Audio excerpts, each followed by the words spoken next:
उपराष्ट्रपती पदाच्या निवडणुकीच्या निकालानंतर उबाठा आणि संजय राऊत यांना मला एकच प्रश्न विचारायचा आहे की कसं काय राऊत, बरं आहे का? आणि तुमचे खासदार फुटले म्हणून ऐकलं, ते खरं आहे का? आतापर्यंत कुठल्याही निवडणुकीमध्ये विजय मिळाला की मग विरोधक त्याचं खापर हे ईव्हीएम वरती फोडायचे आणि बॅलेट पेपरवरती निवडणुका घ्या असं आम्हाला आव्हान द्यायचे.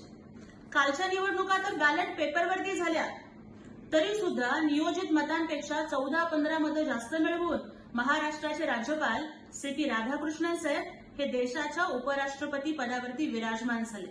हा लोकशाहीचा विजय आहे आणि या संपूर्ण प्रक्रियेमध्ये उमेदवार प्रतिनिधी आणि प्रक्रिया प्रमुख म्हणून माननीय खासदार डॉक्टर श्रीकांत शिंदे साहेब यांनी पार पाडलेली अभ्यासू भूमिका याचा सिंहाचा वाटा आहे.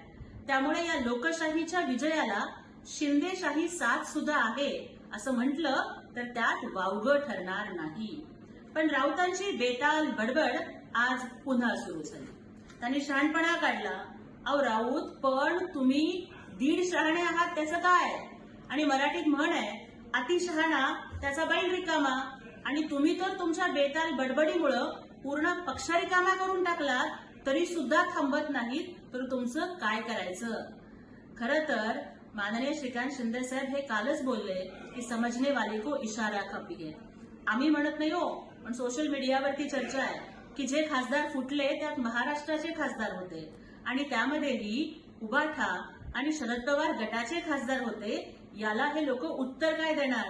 त्यामुळे दुसऱ्याला एसआयटी स्थापन करा असा सल्ला देण्यापेक्षा राऊत, तुम्ही तुमच्या पक्षामध्ये एनआयटी स्थापन करा, निष्ठावंत इन्व्हेस्टिगेशन टीम. म्हणजे तुमच्या पक्षात आता कोण निष्ठावंत उरलंय ह्याचा तुम्ही शोध घेण्याची गरज आहे.